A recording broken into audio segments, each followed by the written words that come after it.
हाँ बेटा, final radius आपको बताना है। स्फेरिकल सेल है, रेडियस आर का। एक सॉलिड स्फीयर है, रेडियस आर का, इनिशियल रेडियस सेम है। Both has been made from same material if temperature is raised by delta t. Find ratio of final radius of spherical shell to solid sphere.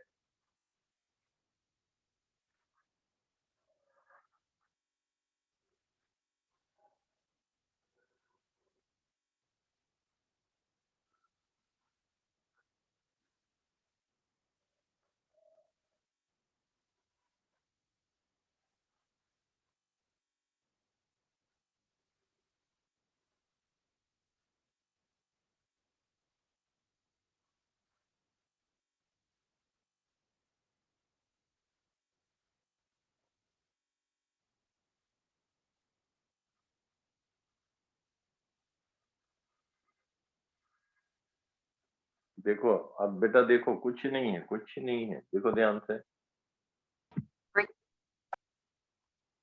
किसी का one plus alpha T upon one plus gamma T.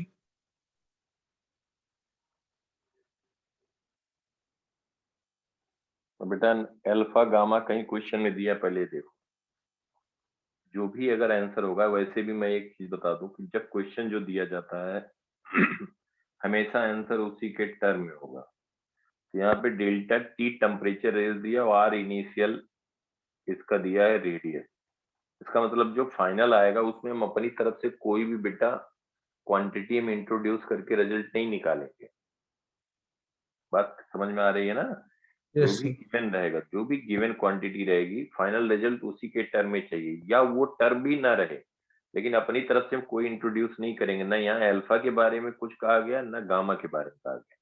ये जरूर question में कहा गया कि both has been made from same material. इसका मतलब ये हुआ कि अगर इसका linear coefficient of thermal expansion alpha है, ध्यान देना, सेम मटेरियल कहा गया, इसका मतलब इसका भी कुछ यूज होगा। इसका यूज ये है, अगर इसका हम कहें कि linear coefficient of thermal expansion है अल्फा, और एरियल बीटा है और gamma, alpha beta and gamma, ये वॉल्यूमेट्रिक कोफिशिएंट ऑफ एक्सपेंशन है। इसका मतलब gamma will be 3 alpha, beta will be 2 alpha and linear coefficient of expansion will be alpha. इसका मतलब ये बात, ये रिजल्ट खाली हम अपने तरफ से कंक्लूड कर सकते हैं। सबको समझ में आ रही बात बेटा? अब यहाँ पे देखो एक बात ध्यान से, कि अगर डेल्टा टी टेम्परेचर राइज किया गया, डेल्टा टी टेम्परेचर राइज किया गया, तो जो स्फेरिकल सेल है, स्फेरिकल सेल का तो बेटा क्या होगा, स्फेरिकल सेल का तो जो एक्सपेंशन होगा वो एरियल होगा, उसका एरिया बढ़ेगा, क्योंकि मटेरियल केवल एरिया पे है। और जो सॉलिड स्फीयर है, इसका वॉल्यूमेट्रिक कोफिशिएंट, इसका वॉल्यूमेट्रिक एक्सपेंशन होगा, इसका वॉल्यूम बढ़ेगा। वॉल्यूम तो स्फेरिकल सेल का भी बढ़ेगा, लेकिन जो मटेरियल का एक्सपेंशन होगा वो सरफेस के अलॉन्ग हो रहा है, मटेरियल केवल सरफेस पे है। तो मटेरियल के जब हम एरिया करेंगे तो पहले 4 पाई r² था, बाद में हम कहेंगे क्या हो जाएगा, one plus two alpha T. तो यहाँ पे सबको समझ में आ रही बात बेटा? Ananya, Rashi, Bhav, Divyam, yes sir. Yes sir. Somil, Somil clear, अंजने? तो यहाँ पे बेटा जब हम हाँ, तो इसका जब हम लिखेंगे तो ये एरिया, तो इसका हम कहेंगे फाइनल एरिया हो जाएगा। फाइनल एरिया इसका मान लेते हैं, फाइनल रेडियस स्फेरिकल सेल का मान लेते हैं r1 डैश, इसका मान लेते हैं फाइनल रेडियस r2 डैश, मान लेते हैं। तो इसका एरिया बढ़ेगा। ये सबके समझ में आ रहा है, क्योंकि मटेरियल जो है उसके एरिया के अलॉन्ग है। तो हम कहेंगे कि फॉर स्फेरिकल सेल हम कहेंगे कि that will be equal to 4 pi r1 dash square, 4 pi r1 dash square final area is equal to initial area 4 pi r² 1 plus beta delta theta, 1 plus beta, क्योंकि areal coefficient of areal expansion क्या होता है बेटा? Beta. Beta delta t. ये हो जाएगा spherical shell का। और r2 डैश सॉलिड स्फीयर का कहा तो हम कहेंगे 4/3 पाई R2 क्यूब इसका final volume is equal to initial volume, इसका वॉल्यूमेट्रिक एक्सपेंशन हुआ 4/3 पाई, क्या लिखोगे, R cube initial volume 1 plus gamma delta t, यही लिखोगे ना बेटा। Yes sir. अब यहाँ पे देखो 4 पाई कैंसिल हुआ और यहाँ 4/3 पाई कैंसिल हुआ, तो हम कहेंगे R1 square is equal to R square 1 plus beta delta t. R1 लिख सकते हैं R into 1 plus beta delta t की power 1/2। Since beta alpha beta gamma हमने बताया that is 10 to the power -5 के ऑर्डर में होता है। Alpha beta and gamma are in order 10 to the power -5 पर डिग्री सेल्सियस या पर डिग्री केल्विन का है। तो बीटा डेल्टा टी जो होगा वो that will be very much lesser than 1, तो बाइनोमियली एक्सपेंड कर सकते हैं, सबको पता है ना बेटा। Yes sir. तो R1 लिख देंगे R into 1 plus beta delta T by 2, और since beta can be written as 2 alpha, तो R1 can be written as R into 1 plus 2 alpha delta T by 2, ये कैंसिल हो जाएगा, तो R1 हो जाएगा R into 1 plus alpha delta t, ये हम इसको कह दें third. Now from second dash हम लिख सकते हैं R2 क्यूब, देखो R2 cube can be written as R into 1 R cube into 1 plus gamma delta t. अब यहाँ पे लिखेंगे R2 is equal to R into 1 plus gamma delta t की power 1/3। Gamma is 3 alpha, same material के है ना बेटा। Again gamma delta T is very much lesser than 1, R into 1 plus gamma delta T by 3, तो R2 can be written as R into 1 plus gamma की जगह 3 alpha लिख सकते हो डेल्टा टी, तो R2 क्या आ गया R into 1 plus alpha delta T. देखो थर्ड और फोर्थ से, this was third equation.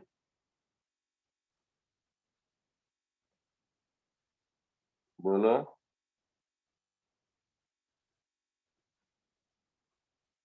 Third और फोर्थ से दोनों क्या आ गए बेटा, R1 by R2 1। 1 आ गया, दोनों सेम आ गया ना। Yes sir.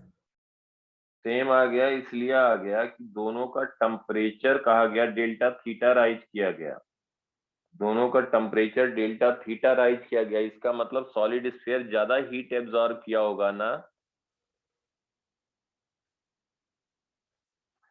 दोनों में हीट एब्जॉर्ब कौन ज्यादा किया होगा, solid sphere. Solid. Solid sphere. तो यहाँ पे हम कहेंगे कि R1 by R2 is equal to 1, या हम कहें R1 is equal to R2, final radius दोनों का सेम होगा। अगर इसी क्वेश्चन में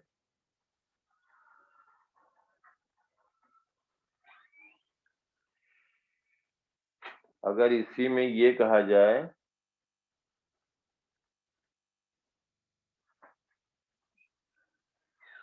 है बेटा,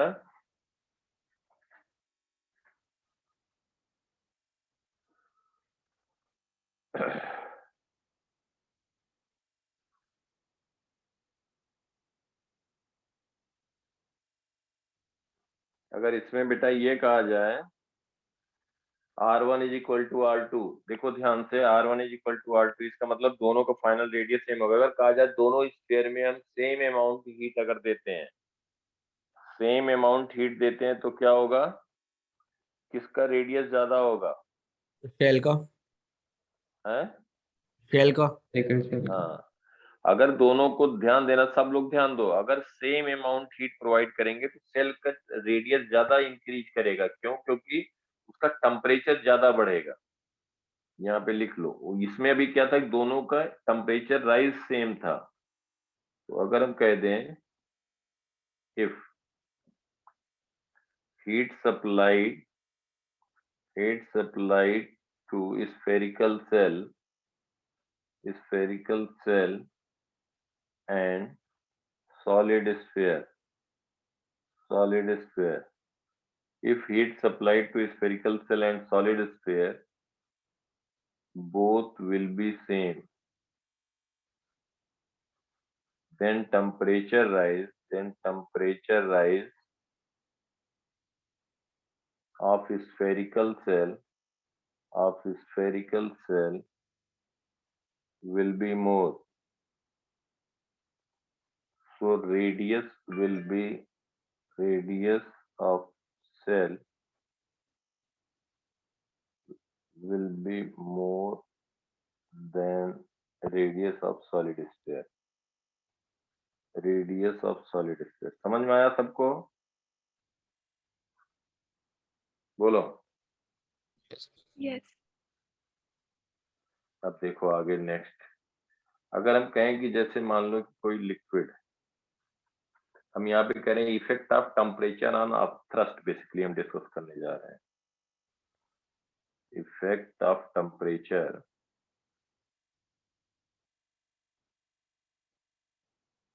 ऑन अपथ्रस्ट।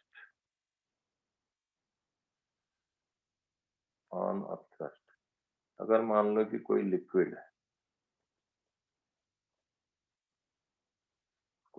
है और इससे हम कहें एक यहाँ पे स्प्रिंग बैलेंस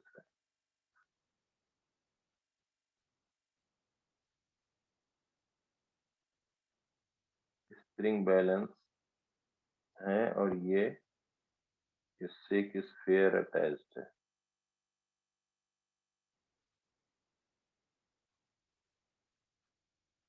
कोई भी ऑब्जेक्ट हम कह सकते हैं, ये एक स्फीयर अटैच्ड है। अब क्या होगा कि इसका कुछ रीडिंग होगा। अगर ये मान लो लिक्विड में नहीं होता, if reading of weighing machine was mg, इसका मास कह दें m। If reading of weighing machine was in air, if reading of weighing machine in air was mg. Now this is submerged in a liquid having density rho l. Liquid की density हम कह रहे हैं rho l. Density of liquid is rho l. That is density of liquid. ठीक है बेटा। और density of sphere अगर हम कह दें, density of sphere is rho s. Density of sphere.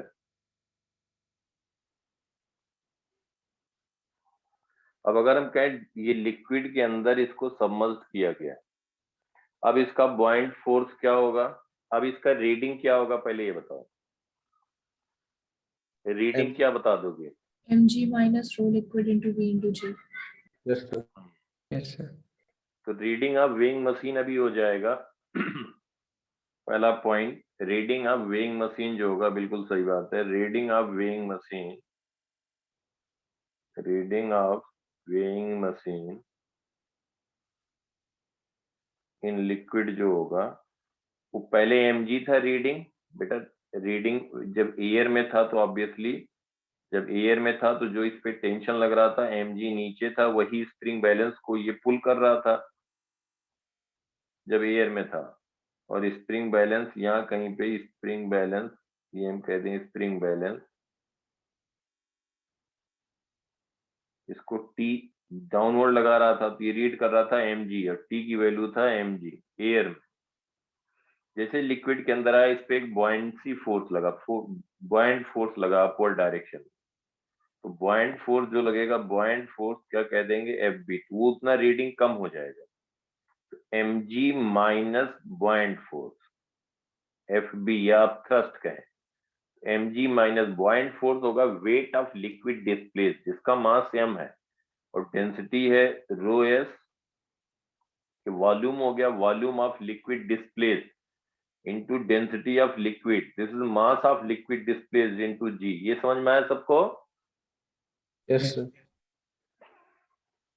यही बेसिकली हो गया बॉइंट फोर्स, mg माइनस हम कह सकते हैं mg into rho liquid upon rho solid, that is ये जो पार्ट आया इसी को हम कह देंगे बॉइंट force, mg into density of liquid upon density of solid. यही तो आया बॉइंट फोर्स बेटा। Yes, sir. अब बताओ कि अगर ये कहा जाए कि टेम्परेचर लिक्विड का डेल्टा थीटा से इंक्रीज कर दिया जाए, second case, if delta theta temperature is increased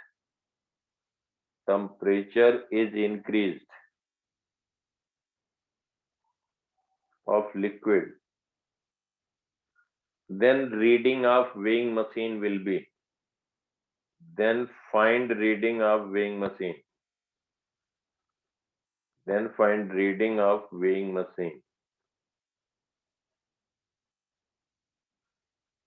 तो कैसे कैलकुलेट किया जाए रीडिंग ऑफ वेइंग मशीन? तो लिक्विड की डेंसिटी में चेंज आ जाएगा। Yes, sir. और सर उसकी स्पेयर की डेंसिटी में भी। तो जो रीडिंग ऑफ वेइंग मशीन होगा, बिल्कुल सही बात है, mg मास में तो चेंज नहीं होगा, मास होता है वॉल्यूम इनटू डेंसिटी, सब बेटा समझ रहे हो? मास Yes, होगा sir. Volume into density. कोई भी ऑब्जेक्ट का मास है, मैं अगर उसको हीट सप्लाई करेंगे तो उसका टेम्परेचर बढ़ेगा, मास तो चेंज नहीं होगा। ये हो सकता है कि अगर हीट सप्लाई कर रहे हैं तो उसका वॉल्यूम बढ़ा तो डेंसिटी कम हुआ, but volume into density will remain same. सबको समझ में आ रही बात? Yes. तो रीडिंग ऑफ वेइंग मशीन जो हम कहेंगे, now reading of weighing machine जो होगा, रीडिंग ऑफ वेइंग मशीन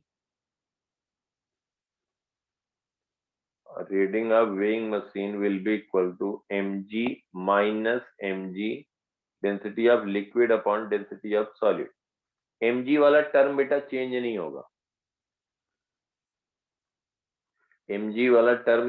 होगा, अब हम कहेंगे कि रीडिंग ऑफ वेइंग मशीन ये होगा, अगर हम if delta theta is temperature raise, delta theta temperature is increased of liquid is increased, delta theta temperature is increase of liquid, अगर लिक्विड का टेम्परेचर डेल्टा थीटा से इंक्रीज हो गया तो फिर हम यहाँ पे जो लिखेंगे new reading of weighing machine,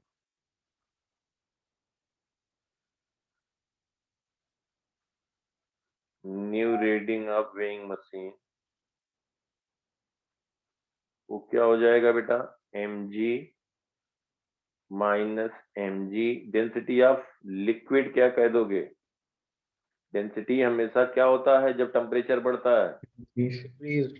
decrease करता है। Density of liquid rho L into 1 minus rho l initial density Gamma delta. Gamma liquid. Gamma liquid into delta theta upon gamma liquid upon density of solid कहेंगे initial density 1 minus gamma solid, इसको हम कह सकते हैं gamma solid into delta theta.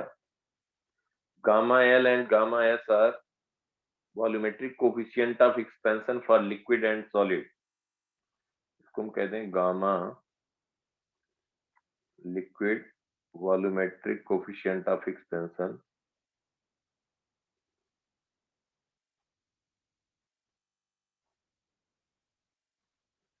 Of liquid, gamma solid कहेंगे volumetric coefficient of expansion of solid, मतलब sphere. अब इसको देखो न्यू रीडिंग जो लिख सकते हैं, न्यू रीडिंग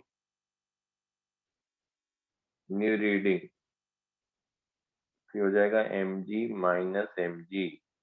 एक बात देखो बेटा, इसको लिख सकते हो 1 माइनस गामा एल, ध्यान देना, 1 plus gamma l delta theta की power -1 upon 1 plus gamma s delta theta की पावर -1 लिख सकते हो ना, क्योंकि gamma l delta theta is very much lesser than 1, इसको हम -1 जो यहाँ पे आया वही यहाँ पे लिख दिया। या वैसे भी रहने दे सकते हैं, लेकिन इसको लिख दिया तो यही न्यूमिनेटर में चला गया, ये डिनोमिनेटर में आ गया। 1 plus gamma s delta theta upon 1 plus gamma l delta theta. अब देखो, अगर यहाँ पे हम कहें गामा एस और gamma L, if gamma S and gamma L ये दोनों सेम रहेंगे तो रीडिंग क्या हो जाएगी? 0 सेम। तो रीडिंग क्या हो जाएगी? 0 0 0 हो जाएगी। इसका मतलब फ्लोट कर जाएगा। बॉयंट फोर्स और जो उसका वेट होगा वो इक्वल हो जाएगा। Gamma S and gamma L R same. Zero थोड़ी हो जाएगी, रीडिंग तो सेम रहेगी ना। Rho S by rho L भी तो है एमजी के साथ। उसी को तो लिखा है यार। एक मिनट रो एल और rho S, rho L into rho S, rho L upon rho S, बिल्कुल बात है। Rho L by rho S है, तो ये वाला टर्म कैंसिल हो जाएगा। अगर ये सेम रहेगा तो ये प्रीवियस रीडिंग सेम हो जाएगी। जो डेल्टा थीटा टेम्परेचर राइज करने के पहले जो रीडिंग थी वही रीडिंग हो जाएगी। अगर ये दोनों सेम हो गए तो जो रीडिंग होगी, reading will remain same, will remain same. समझ में आ रहा है बेटा सबको? yes क्योंकि mg minus mg into rho L upon rho S अब ये रहेगा। जब रो एल और रो एस दोनों की डेंसिटी सेम हो जाएंगी तब जाके 0 होगी। दूसरे में कह दें इफ गामा सॉलिड, सॉलिड का अगर हम कह दें gamma solid is greater than gamma L, sphere का अगर कोफिशिएंट ऑफ वॉल्यूमेट्रिक एक्सपेंशन ज्यादा हो जाए लिक्विड के कोफिशिएंट ऑफ वॉल्यूमेट्रिक एक्सपेंशन से, तब क्या होगा? रीडिंग कम हो जाएगी। रीडिंग कम हो जाएगी, क्योंकि निगेटिव वाला टर्म ध्यान देना ये इंक्रीज कर जाएगा। ये इंक्रीज कर जाएगा तो reading will decrease, reading will decrease. इस सब टाइप से भी पूछा जा सकता है। रीडिंग विल डिक्रीज कुछ है नहीं, मास को सेम करना है। If gamma S is lesser than gamma L, then gamma S की वैल्यू कम होगी तो ये डिनोमिनेटर बढ़ेगा, डिनोमिनेटर बढ़ेगा तो निगेटिव वाला टर्म जो होगा वो डिक्रीज करेगा, तो reading will increase, reading will increase. या इसी बात को हम केवल अब थ्रस्ट की बात करते तो ये टर्म ले लेते, राइट वाला टर्म ले लेते, तो अब थ्रस्ट के बारे में बता देते कि अब थ्रस्ट कब बढ़ रहा है कब कम होगा। जब अब थ्रस्ट बढ़ेगा तो रीडिंग डिक्रीज करेगी, जब अब थ्रस्ट सेम रहेगा तो रीडिंग विल रिमेन सेम। इसमें हम कहेंगे पहले केस में अब थ्रस्ट या बॉयंट फोर्स क्या रहेगा बेटा? फर्स्ट केस में अब थ्रस्ट या बॉयंट फोर्स क्या रहेगा? सेम। सेम। तो यहाँ पे रीडिंग क्या रहेगा? सेम। सेम। और यहाँ पे गामा एस गामा एल से ज्यादा हो गया तो अब थ्रस्ट क्या हो जाएगा? इंक्रीज कर जाएगा। इंक्रीज कर जाएगा तो रीडिंग विल डिक्रीज। सिमिलरली यहाँ पे बता सकते हो। क्लियर बेटा सबको? Yes sir. yes sir क्योंकि ये सब पे भी ऐसे मतलब क्वेश्चन देखो चेंज करने का तरीका होता है, किसी भी तरीके से इधर से उधर करके पूछा जा सकता है, उसमें कुछ ऐसा है नहीं। कुछ कुछ हम जो है थर्मल कंडक्टिविटी वगैरह के बारे में बता देते हैं, क्योंकि इस पे हमने कम डिस्कस किया था। मतलब एक चीज और देख लो, इम्पोर्टेंट पॉइंट बेटा, कहीं कहीं पे कभी आ जाए, मतलब हम छोड़ना कुछ नहीं चाहते, किसी तरह का वो पूछा नहीं जाता। ये केमिस्ट्री में पढ़े होगे, डिग्री ऑफ फ्रीडम के बारे में थोड़ा सा और जानकारी देता हूँ। जो फिजिक्स में था उतना जरूरत थी वो हो गया था, लेकिन उसके बाद भी डिग्री ऑफ फ्रीडम, जिसको हम एफ से डिनोट करते हैं, तो क्या होता है जब बहुत ज्यादा टेम्परेचर हो जाता है, जब बहुत ज्यादा टेम्परेचर हो जाता है तो जो भी रिजिड बॉडी होती है वो अपनी प्रॉपर्टी लूज कर देते हैं। At a very high temperature, at a very high temperature, at a very high temperature, note भी बना दे रहा हूँ, मॉलिक्यूल, रिजिड बॉडी की बात कर रहा हूँ, rigid body,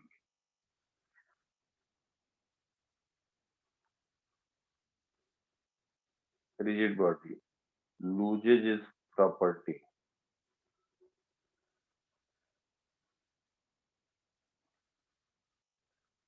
So we will consider vibrational degree of freedom. फिर क्या करते हैं इस केस में हम, इस vibrational degree of freedom एक पिक्चर में आता है. So we are considering, now we will consider vibrational degree of freedom. Vibrational degree of freedom. Degree of freedom. Vibrational degree of freedom मतलब दो एटम अगर होंगे तो जैसे एक स्प्रिंग से कनेक्ट करके इनको वाइब्रेट करा दो कि वाइब्रेट करने लग जाते हैं. तो सॉलिड जो होते हैं हायर टेम्परेचर पे अपना सॉलिड वाली प्रॉपर्टी कुछ लूज करते हैं तो ये पार्टिकल वाइब्रेट करने लग जाते हैं. तो वाइब्रेशनल डिग्री ऑफ फ्रीडम भी हम कंसीडर करते हैं. ठीक है. लेकिन अब अगर कोई सिंगल मोनोटॉमिक गैस होगा तो वो वाइब्रेशनल हो ही नहीं सकता. वो कैसे वाइब्रेट करेगा? तो एटलीस्ट दो एटम चाहिए वाइब्रेशनल के लिए.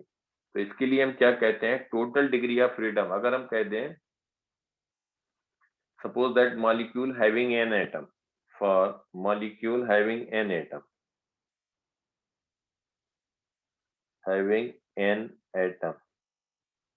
molecule having an atom, तो हम कहेंगे total degree of freedom will be 3n.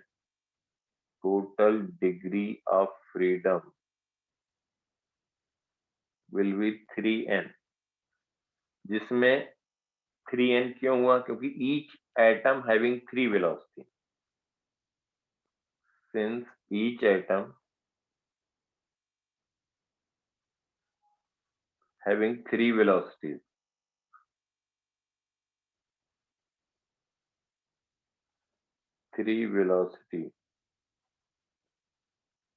x axis के along independent, y axis के along independent, z axis के along independent. तो इनका डिग्री ऑफ फ्रीडम हम कहते हैं 3. मतलब ये 3, कोई मोनोटॉमिक होगा तो मोनोटॉमिक क्या होगा, 3 डायरेक्शन में इंडिपेंडेंटली मूव कर सकता है. तो मोनोटॉमिक, तो ट्रांसलेशनल डिग्री ऑफ फ्रीडम इसको कहते हैं 3. ये सब बात हो चुकी है. तो हम कहेंगे vibrational degree of freedom basically total degree of freedom होगा 3n. अब अगर हमें निकालना है वाइब्रेशनल डिग्री ऑफ फ्रीडम तो हम लिखते हैं vibrational degree of freedom. Basically ये केमिस्ट्री क्वेश्चन है लेकिन यहाँ भी समझ. वाइब्रेशनल डिग्री ऑफ फ्रीडम अगर किसी भी एटम का लिखना है तो आप लिखोगे total degree of freedom, n is number of atom, n is for a molecule. कोई किसी मॉलिक्यूल की बात कर रहे हैं, जैसे हो गया हमारा SO2 तो 3 मॉलिक्यूल हुआ.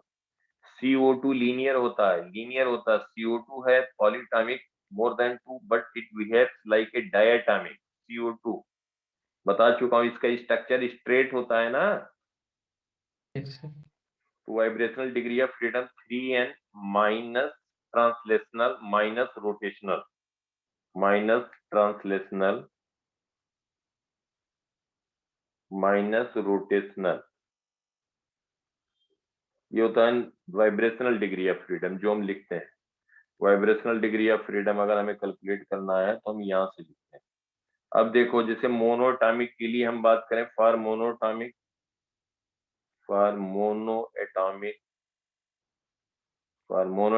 क्या लिखते हो बेटा? मोनोटॉमिक के लिए 3n. मोनोटॉमिक एक एटम है तो ये हो गया 3 माइनस ट्रांसलेशनल कितना हो गया 3, रोटेशनल कितना हो गया 0. याद आया? Yes. Yes, sir. तो कितना हो जाएगा वाइब्रेशनल डिग्री ऑफ फ्रीडम? 0. 0. किसके लिए? मोनोएटॉमिक के लिए. फॉर डायटॉमिक अगर हम कहें vibrational degree of freedom, diatomic के लिए कहा जाए तो डायटॉमिक मतलब हो गया कि एक मॉलिक्यूल में 2 एटम है तो 3n की जगह क्या लिखोगे 6. डायटॉमिक का मतलब एक मॉलिक्यूल में 2 एटम है बेटा ना. Yes. तो 3 into 2 6 हो गया. माइनस ट्रांसलेशनल क्या कहोगे 3, 3. Very good. रोटेशनल कितना कहोगे डायटॉमिक का 2, 2. बिल्कुल सही. ये सब बात हो चुकी है. तो कितना हो गया वाइब्रेशनल डिग्री ऑफ फ्रीडम 1. 1. किसके लिए?